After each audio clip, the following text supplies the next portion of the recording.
وہ لڑکی اچھی تھی، لیکن آہستہ آہستہ اس نے آنا جانا کم کر دیا، کیونکہ یہ گاؤں تھا، یہاں پر کسی عورت کا بانجھ ہونا بہت بڑا گناہ سمجھا جاتا تھا۔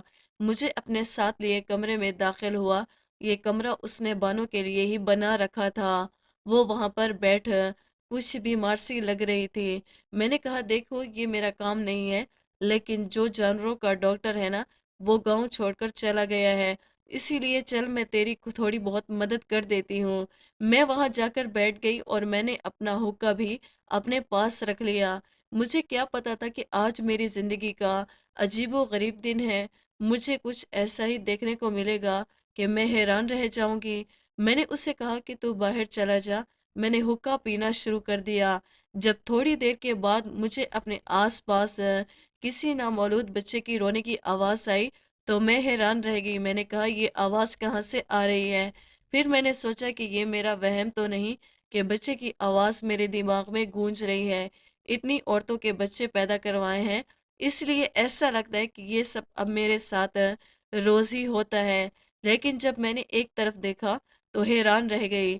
بانو کی حالت بھی ابھی خراب تھی، لیکن اس کے آس پاس ایک نامولود بچہ پڑا ہوا تھا جو رو رہا تھا۔ میں نے بانو کو چیک کیا تو اس کا پیٹ پہلے سے زیادہ چھوٹا لگ رہا تھا۔ میرا تو دماغ ہی ہل گیا۔ میں نے کہا یہ کیا معاملہ ہے؟ لیکن وہ بچہ ایسے ہی گھاس پر پڑا تھا۔ میں نے جلدی جلدی سے اٹھایا اور اپنی چادر میں لپیٹ لیا۔ جب میں نے وہ بچہ اٹھا کر باہر نکلی تو سامنے مولوی عثمان کی بیوی اور گاؤں کی عورتیں کھڑی تھی۔ شاید وہ بھی بکری کا دودھ لینے ہی آئی تھی، لیکن جب اس نے یہ منظر دیکھا تو وہ حیران رہ گئی اور اس نے مجھ سے پوچھا کہ اماں یہ تمہارے ہاتھ میں کیا ہے؟ میں نے کہا پاگل ہو گئی ہو کیا، دکھ نہیں رہا بچہ ہے؟ اس عورت نے کہا کس کا بچہ ہے؟ یہ بچہ کہاں سے آ گیا؟ اتنی دیر میں مولوی عثمان کی بیوی آئی۔ اس نے مجھے کہا اماں یہ آپ کے ہاتھ میں کیا ہے؟ میں نے کہا پاگل تو نہیں ہو گئی، دیکھ نہیں رہی ہو، بچہ ہے۔ پھر اس نے پوچھا یہ کس کا بچہ ہے اور یہ بچہ کہاں سے آ گیا؟ تو اندر بانو کے پاس تھی، اس کی طبیعت خراب تھی۔ میں نے کہا ہاں، اب میں تم لوگوں کو کیا سمجھاؤں کہ یہ بچہ کہاں سے آیا؟ مجھے تو خود ہی نہیں پتا، لیکن جلدی جلدی اس کو سنبھالو نہیں تو یہ بیمار ہو جائے گا۔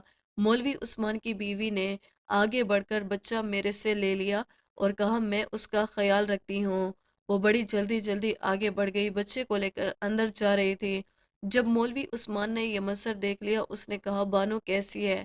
میں نے کہا کہ بانو تو ٹھیک ہے، لیکن اور بہت معاملات خراب ہیں، اتنے خراب ہیں کہ تو کبھی ٹھیک نہیں کر پائے گا۔ اس نے کہا کیا مطلب؟ اور میں نے اس سے بتایا کہ تیری بکری کے ہاں ولادت ہوئی ہے، بچہ پیدا ہوا ہے۔ اس نے کہا اچھا کیسا ہے بچہ؟ میں نے کہا انسانی بچہ پیدا ہوا ہے۔ کم وقت یہ بات کرنے کی دیر تھی، لیکن وہ حیران رہ گیا۔ اس نے کہا کیا مطلب انسانی بچہ پیدا ہوا ہے؟ اماں اب میں آپ کو نیند سے جگا کر لایا ہوں، اس کا مطلب یہ نہیں کہ آپ کے منہ میں جو بات آئے وہ کریں۔ اگر آپ کو نیند آ رہی ہے تو آپ دوبارہ جا کر سو جاؤ، لیکن یہ کیسا مذاق کر رہی ہو؟ اس نے کہا مذاق؟ جا کے دیکھ تیری بیوی اندر کیا لے کر گئی ہے۔ وہ فوراً اندر بھاگا، میں بھی اس کے پیچھے گئی۔ اس کی بیوی نے اس بچے کو کپڑے میں لپیٹ کر اپنے پاس لٹا دیا تھا اور دوسری عورت کو کہا کہ جا کر اپنے گھر سے بچے کا فیڈر اور دودھ لے آئے، کیونکہ اس عورت کے ہاں بھی ابھی ابھی بچہ پیدا ہوا تھا۔ وہ دودھ لینے آئی تھی، اب اس سے بچے کو بھی دودھ پلایا جا رہا تھا۔ بچہ بالکل ٹھیک ٹھاک تھا۔ میری نظر بڑی تیز تھی، میں نے ان کی نظر میں دیکھ کر یہ بتا دیا تھا کہ بچے کو کوئی مسئلہ نہیں ہے، تو وہ دودھ پی کر سکون سے سو گیا۔ لیکن اب اس گھر کے لوگوں کا سکون برباد ہونے والا تھا۔ مولوی صاحب تو زمین پر بیٹھ گیا، اپنا سر پیٹنے لگا۔ اس نے کہا یہ کون سا زمانہ آ گیا، یہ کیا ہو گیا؟ مجھے تو کچھ سمجھ نہیں آ رہا۔ آپ لوگوں نے میرے ساتھ کوئی کھیل تو نہیں کھیلا؟ ہم نے کہا ہم نے تیرے ساتھ کیا کھیل کھیلنا تھا؟ تو بتا یہ سب کیا ہے؟ تیری بکری تھی، تیرے آس پاس رہتی تھی اور تو اس کا خیال رکھتا تھا۔ اس نے کہا میں نے تو کبھی سوچا بھی نہیں تھا میری بکری کے ہاں ولادت ہوگی، اور جب ولادت ہونے والی تھی تو مجھے لگا کہ کوئی چھوٹا سا میمنہ ہی اس دنیا میں آئے گا، لیکن یہ بچہ کہاں سے آ گیا؟ اس کی بیوی کچھ عجیب سی حرکتیں کر رہی تھی۔ بچے کو بڑے پیار سے سنبھال رہی تھی، نہ کچھ بول رہی تھی اور نہ کچھ کہہ رہی تھی۔ ہم سب حیران تھے تو اس کو بھی حیران ہونا چاہیے تھا، لیکن وہ حیران نہیں تھی۔ ہم یہ سوچ رہے تھے کہ یہ سب کیسے ہو گیا۔ وہ کچھ بھی نہیں بول رہی تھی، لیکن جن عورتوں کے بچے نہیں ہوتے عموماً انہیں اپنے بچے کا بہت شوق ہوتا ہے، لیکن اس عورت سے میں جب بہت پوچھتی تھی تو وہ یہ کہتی تھی کہ مجھے بچوں کا کوئی شوق نہیں ہے، اگر بچے نہیں ہیں تو مجھے کوئی مسئلہ نہیں ہے۔ لیکن اب اس بچے کو ایسے پکڑ کر بیٹھی تھی جیسے خود سے دور کرے گی تو اسے سانس نہیں آئے گی۔ میں نے کہا کہ شمع، تو بھی تو کچھ بول لے، خاموش کیوں بیٹھی ہے؟ اس نے کہا میں کیا بولوں، میرے بولنے نہ بولنے سے کیا ہو جائے گا؟ یہیں اس بکری کو اٹھا کر لائے تھے اور پورا دن اس کے آس پاس رہتے تھے۔ مجھے نہیں پتا کہ میں کس پر شک کروں۔ مولوی عثمان نے پاس پڑا گلاس اٹھا کر زمین پر دے مارا۔ اس نے کہا کیا تم مجھ پر شک کر رہی ہو؟ اس نے کہا نہیں، میں آپ پر شک نہیں کر رہی، لیکن آپ ہی بتا دیں کہ یہ سب کیسے ہو گیا؟ یہ سب قدرت کے خلاف ہے۔ اگر ایسا ہوا ہے اس بچے کا کیا کریں؟ اس سے پہلے کہ میں کچھ بولتی شمع کہنے لگی کہ بچے کو میرے پاس ہی رہنے دے۔ اللہ نے ہمیں اولاد نہیں دی، بس یوں سمجھے کہ ہماری اولاد مل گئی۔ آپ کو کتنی دفعہ سمجھایا ہے، کتنے جھگڑے کیے ہیں آپ سے، لیکن آپ نے کبھی میری بات نہیں مانی۔ اب یہ اولاد ہمارے دروازے پر آ گئی ہے، ہم اس کو پالیں گے۔ مرد کے اندر بہت صبر ہوتا ہے، لیکن جب اس کا صبر جواب دے جاتا ہے تو وہ خاموشی ہو جاتا ہے۔ مولوی عثمان کے ساتھ بھی یہی سب ہو رہا تھا۔ وہ خاموش ہو گیا اور اٹھ کے وہاں سے چلا گیا۔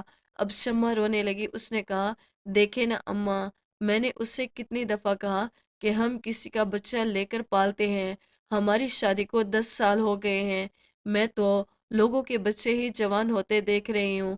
مجھے ڈاکٹر کے پاس لے کر نہیں جاتے، نہ یہ مجھے شہر لے کر گئے ہیں۔ انہوں نے کبھی مجھ پر دھیان ہی نہیں دیا۔ مجھ سے زیادہ تو اس کو اس بکری سے محبت تھی۔ میں نے سوچا تھا کہ کسی کا بچہ لے کر پالتے ہیں، لیکن آج کل ایسے بچے ملتے ہی نہیں ہیں۔ شمع بولی اماں ایسی کوئی بات نہیں ہے، میری بہن نازیہ، اللہ نے اس پہ کرم کیا، ایک ساتھ ہی 3 بیٹیاں پیدا ہوئی، پھر اللہ نے اسے ایک ساتھ 2 بیٹے دے دیے۔ وہ ہمیں اپنا بچہ دینے کو تیار تھی۔ اس کے شوہر تو محنت مزدوری کرتے تھے، 5 بچوں کو کیسے پالتے؟ پھر میری بہن کی اولاد تھی۔ یہ جو آپ کا مولوی عثمان ہے نا، اس نے کہا کہ اس کا باپ کم ذات ہے اور ہم نے ایسا بچہ نہیں لینا جس کے اندر گھٹیا ذات کا خون ہو۔ دیکھیے نا اس نے کتنے بڑے بڑے بول بولے، شاید اس لیے اللہ نے اس کو یہ سب کچھ دکھایا۔ اس نے کبھی مجھے سنجیدہ نہیں لیا اور نہ ہی میرا علاج کروایا، نہ میرے لیے دعا کی، نہ مجھے کہیں دم کروانے لے گیا۔ میں نے کہا کہ کسی سے اولاد لے لیتے ہیں تو اس نے مجھے 1000 باتیں سنائیں۔ میں نے کہا پھر شہر جا کر کسی یتیم خانے سے بچہ لے لیتے ہیں، تب بھی اس نے مجھے برا بھلا کہا۔ پھر اس بکری کو لے کر بیٹھ گیا۔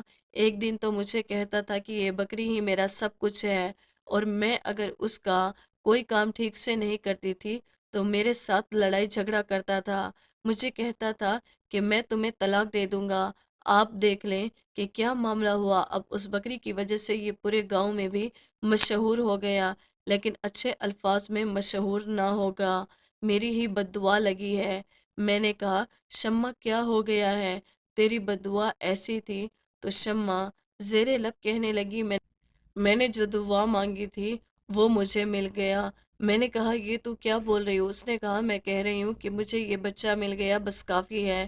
میں جاننا نہیں چاہتی کہ یہ بچہ کیسے اس دنیا میں آیا اور اس کا باپ کون ہے، بس میں اس کو پالوں گی اور اپنے پاس رکھوں گی۔ میں اپنے گھر چلی گئی۔ مولوی عثمان کی ماں میری بہت اچھی سہیلی تھی، اس لیے وہ مجھے خالہ کہتا تھا، کبھی اماں کہتا تھا۔ جب شام ہوئی تو میرے گھر آ گیا، بڑا پریشان تھا۔ اس نے کہا کہ ایک بری خبر ہے۔ میں نے کہا کیا بری خبر ہے؟ تو کہنے لگا بانو اس دنیا سے چلی گئی ہے، ابھی ابھی اسے دفنا کر آیا ہوں۔ میں نے کہا مجھے بڑا افسوس ہوا، اور وہ پھوٹ پھوٹ کر رونے لگا۔ اس نے کہا کہ میری بکری بھی اس دنیا سے چلی گئی اور میرے ساتھ یہ عجیب معاملہ ہو گیا۔ پورے گاؤں میں یہ بات پھیل چکی ہے کہ کیا بنے گا، سمجھ نہیں آ رہا کیا کروں۔ یہاں سے بھاگ جاؤں، لیکن اگر بھاگوں تو کیا اس بچے کو لے کر بھاگوں؟ میں نے کہا دیکھ، اس میں اس بچے کا کوئی قصور نہیں، تیری بیوی کے ہاں اولاد نہیں ہے، وہ اس کو پالے گی، اس کا بھی وقت گزر جائے گا، اور تم لوگوں کی آدھی زندگی تو گزر گئی ہے، بچے نہیں ہوئے، اب اللہ نے شاید اسی طرح بچہ دینا تھا۔ تو مولوی عثمان کہنے لگا نہیں، میں یہ سب کچھ کیسے چھوڑ سکتا ہوں، مجھے پتہ لگانا ہے کہ یہ کس کی کارستانی ہے اور کس نے یہ سب کچھ کیا میری بکری کے ساتھ۔ جس نے بھی یہ کیا ہے اس کے گناہ کی سزا ہمارے گناہوں کی سزا نہیں ہے، ہم نے کون سا گناہ کیا تھا؟ اور تو پچھلے دنوں تبلیغ پر گیا ہوا تھا نا، یاد ہے تجھے؟ اور برسوں ہی واپس آیا ہے۔ مولوی سوچنے لگا کہ اس نے کہا ہاں بات تو سچ ہے، میں تبلیغ پر گیا تھا اور پرسوں ہی واپس آیا ہوں۔ میں نے کہا میرا بھی تجربہ ہے، یہ بچہ ایک دن کا نہیں ہے، کم سے کم 4-5 دن کا بچہ ہے، اور وہ اس محلے کے لوگوں سے پوچھ گچھ کر رہا تھا، لوگوں سے پوچھ رہا تھا کہ میرے گھر میں کوئی داخل ہوا تھا یا جن کی بکری تھی ان سے بھی جا کر بات کر رہا تھا۔ لوگ اس کو بدلے میں طرح طرح کی باتیں سنا رہے تھے، لیکن اس نے ٹھان لی تھی کہ وہ پوچھ کر ہی رہے گا کہ آخر معاملہ کیا ہے۔ وہ ادھر اپنی تشویش میں مصروف تھے، لیکن میرا اندازہ غلط نکلا۔ شمع کو دیکھ کر ایسا لگ ہی نہیں رہا تھا کہ اس نے اتنی جلدی کوئی بچہ پیدا کیا تھا، وہ بالکل ٹھیک ٹھاک پھر رہی تھی۔ پھر یہ بچہ کس کا تھا؟ کہیں واقعی وہ معاملہ تو نہیں تھا جس سے ہم صرف یہ سوچ کے نظر انداز کر رہے تھے کہ ایسا ہو ہی نہیں سکتا، جبکہ اگر قدرت ناراض ہو جائے تو پھر ایسے ایسے معاملات دکھاتی ہے کہ انسان کی عقل دنگ رہ جاتی ہے، اور یہ قدرت کا غصہ ظاہر کرنے کے طریقے ہوتے ہیں۔ انسان ان چیزوں کو نہیں سمجھتا۔ جب وہ دوسرے انسان کو یہ چیزوں کے بارے میں بتاتا ہے تو وہ یہی کہتا ہے کہ یہ سب کچھ جھوٹ ہے، کہانی ہے، لیکن ہونے کو کیا نہیں ہو سکتا۔ مجھے ایک عورت کے بارے میں پتہ چلا کہ اس نے ایک بچہ پیدا کیا تھا، اس کو دیکھ کر سب لوگ چیخے مارتے چلاتے ہوئے وہاں سے بھاگ گئے، کیونکہ وہ بچہ ہی اس قسم کا تھا کہ میری ہمت تھی کہ میں نے اس بچے کو اٹھا کر اس کی ماں کی گود میں رکھا تھا۔ اسی طرح ماں کے ہاتھ بھی کانپ رہے تھے، وہ بری طرح سے رو رہی تھی۔ سب لوگ کہتے تھے کہ اسے سزا ملی ہے کیونکہ اس نے اپنی چارپائی پر پڑی ہوئی ساس کی خدمت نہیں کی، بلکہ ان کو ہمیشہ برے الفاظ سے پکارتی تھی، غصہ کرتی تھی، ان کے کام نہیں کرتی تھی۔ پھر اس کی ساس اسی طرح چارپائی پر دم توڑ گئی۔ وہ بچے بھی اس دنیا میں زیادہ عرصہ نہیں رہا، لیکن اس عورت کو بدلہ ضرور ملا۔ اس کے بعد وہ بہت نیک عورت بن گئی تھی، اپنے شوہر کا خیال رکھتی اور گاؤں والوں کا بھی کام کیا کرتی۔ شمع بچے کا بہت اچھے طریقے سے خیال رکھتے ہی تھی۔ بچہ بالکل ٹھیک تھا اور سکون سے سو رہا تھا۔ میں واپس اپنے گھر آ گئی۔ جب مجھے ایک عورت بلانے کے لیے آئی، اس نے کہا اماں وہ سلیمہ کی بیٹی ہے نا، اس کی طبیعت خراب ہو گئی ہے، ذرا آپ چلیں۔ میں نے کہا ہاں آتی ہوں۔ ایسے تو میرے پاس بہت سے لوگ آتے تھے اور میں لوگوں کی مدد کرنے کے لیے ساتھ چلی جاتی تھی۔ شاید اس عورت کے ہاں بچہ پیدا ہونے والا تھا اس لیے مجھے بلایا تھا، لیکن مجھے یہ پتہ چل گیا تھا کہ کسی کی بات ہو رہی ہے، کیونکہ سلیمہ کو میں اچھی طرح جانتی تھی۔ اس کی ایک نوجوان اور خوبصورت بیٹی تھی جو پورے گاؤں میں اپنی خوبصورتی کی وجہ سے مشہور تھی۔ اس کا نام شاید لائبہ تھا، بہت ہی پیاری بیٹی تھی۔ جب میں گھر میں داخل ہوئی تو لائبہ کی حالت بڑی خراب لگ رہی تھی، وہ بستر پر پڑی تھی اور اسے بہت ہی تیز بخار ہو رہا تھا۔ میں نے پوچھا کیا معاملہ ہے؟ تو اس کی ماں نے کہا کہ اپنے ماموں کے گھر گئی تھی، 4 دن پہلے واپس آئی ہے اور تب سے اس نے اپنے آپ کو کمرے میں بند کر رکھا ہے، نہ اس نے کچھ کھایا ہے اور نہ پیا ہے۔ اس کی حالت بڑی ہی عجیب ہو رہی ہے، اب اس کو اتنا تیز بخار ہو گیا کہ بخار اترنے کا نام ہی نہیں لے رہا۔ میں نے کہا لائبہ کی طرف دیکھا تو میں اس کا چہرہ دیکھتے ہی سمجھ گئی کہ معاملہ کچھ اور ہے۔ میں نے سب سے کہا کہ تم لوگ باہر چلے جاؤ، مجھے اکیلے میں اس کو دیکھنے دو کہ کیا معاملہ ہے، کیا وجہ ہے، جوان لڑکی ہے، کیا تم سب کے سامنے ایسی باتیں پوچھو گی؟ چلو نکلو یہاں سے۔ میں لائبہ کے پاس بیٹھ گئی۔ میں نے کہا جی کیا بات ہے بیٹا؟ جب میں نے اسے چیک اپ کرنے کی کوشش کی تو اس نے میرا ہاتھ پیچھے کر دیا۔ اس نے کہا نہیں اماں، بس تو مجھے بچا لے، باہر جا کے سب کو کہہ دے کہ سب کچھ ٹھیک ہے۔ میں نے کہا کیوں، کیا ہوا؟ تو وہ کہنے لگی دیکھ میرا ہاتھ۔ جب میں نے اسے دیکھا تو سمجھ گئی کہ کیا معاملہ ہے۔ میں نے کہا تیری اولاد کہاں ہے؟ اس نے کہا وہ تو میں نے شمع کو دے دی۔ میں نے کہا شمع تیری کیا لگتی ہے؟ تو کہنے لگی وہ میری بچپن کی سہیلی ہے۔ میں نے کہا اس کے بچے کا باپ کون تھا؟ تو لائبہ نے سر جھکا لیا، اس نے کہا اس بچے کا باپ جو بھی تھا اس کے ساتھ میرا کوئی ناجائز رشتہ نہیں تھا، وہ پیچھے کارخانہ بن رہا تھا نا، ادھر کا افسر تھا، وہ بہت ہی خوبصورت آدمی تھا، تو یہاں سے گئے ہوئے 10 مہینے ہونے والے تھے اور میں ہی اس کے عشق میں پاگل ہو گئی تھی، اور یہ بات میں نے صرف شمع کو ہی بتائی تھی۔ شمع کو یہ پتا تھا کہ میرے ہاں اولاد ہونے والی ہے۔ جب میرے ہاں اولاد ہونے والی تھی اور کچھ مہینے اوپر ہوئے تو میں نے بہانہ کر کے اپنے ماموں کے گھر چلی گئی۔ آپ کو تو پتہ ہے نا میرے ماموں کی آنکھیں بینائی نہیں ہیں، ان کی ایک بیٹی ہے، اسے سب کچھ چھپانا آسان ہے، وہ بے وقوف سی ہے، لیکن پھر مجھے شمع نے کہا کہ تو واپس آ جا، ہم سب سنبھال لیں گے۔ اور جب میں یہ بچہ بانو کے پاس رکھ کے آئی تو آپ حقہ پی کر سو رہی تھی۔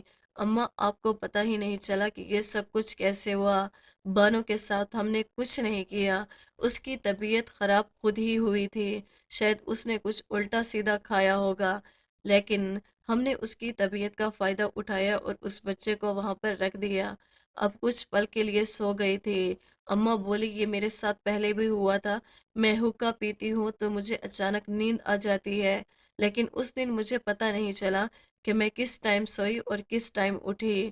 وہ ہاتھ جوڑنے لگی، اس نے کہا میں نے اپنی سہیلی کی مدد کی ہے، اس نے میری مدد کی ہے، بس آپ باہر جا کے کہہ دو مجھے بخار ہے اور کوئی دوائی وغیرہ دے دو، کیونکہ میرے ساتھ جو برا ہونا تھا وہ تو ہو ہی چکا، میں تو اس بچے کو نہیں پال سکتی، اور شمع تو اس کو اچھے طریقے سے پال سکتی ہے۔ یہ بات سن کر میں حیران رہ گئی، کیا کہتی پتہ نہیں چلا کہ یہ ان کی بے وقوفی تھی یا ان کی دوستی کی اعلیٰ مثال تھی۔ ایک دوسرے کے برے وقت میں انہوں نے ایک دوسرے کا اتنا ساتھ دیا۔ تبھی تو شمع کہہ رہی تھی کیوں روئے گا یہ بچہ اپنی خالہ کی گود میں جو ہے۔ یہ جملہ پورا کرنا تھا اس نے، کیونکہ اس کی لائبہ کی بہن سے بڑھ کر تھی۔ میں نے کہا اب جو ہونا تھا سو ہو گیا، میں خاموش صرف اس لیے ہوں کہ اس معصوم جان کو ایک ماں مل رہی ہے اور تیرے گھر والوں کی عزت سلامت ہے، ورنہ میں یہ بات سب کو بتا دیتی۔ میں نے سب کو باہر جا کے کہہ دیا کہ لائبہ کی طبیعت خراب ہے، آپ لوگ اس کو کچھ دن بیڈ ریسٹ پر آرام کروائیں، اس کے بعد وہ ٹھیک ہو جائے گی اور اس سے زیادہ سوال نہیں کرے گے۔ ادھر میں نے مولوی عثمان کو بھی سمجھایا کہ بچہ جیسا بھی اس دنیا میں آیا اب یہ تیری اولاد ہے، تو ہی اس کا خیال رکھنا، شاید اللہ نے تجھے امتحان لینے کے لیے چن لیا ہے اور تو بھی اسی میں سرخرو ہو جا تو سب ٹھیک ہو جائے گا۔ اس کو بھی میں نے سمجھایا اور شمع سے بھی میں نے کوئی ذکر نہیں کیا، لیکن یہ بات واقعی بہت عجیب تھی۔ لیکن اس بچے کے آنے کے بعد مولوی صاحب کے حالات بہتر ہو گئے اور اس کے گھر میں دولت کی ریل فیل ہو گئی۔ اب وہ بھی اس بچے کو اپنی گود میں لے پھرتا، اٹھاتا، پیار کرتا، اور شمع بھی بہت ہی خوش تھی۔ بات لائبہ کی تو کسی کو پتہ بھی نہیں چلا، اس لڑکی نے اتنا برا کیا، شاید اس کی قسمت اچھی تھی، لیکن اس نے واقعی بہت بڑا قدم اٹھایا تھا۔ اللہ پاک اس کو ہدایت دے۔ دوستوں امید کرتے ہیں ہماری آج کی ویڈیو آپ کو پسند آئی ہوگی، ویڈیو کو لائک اور سبسکرائب کرنا نہ بھولیے گا۔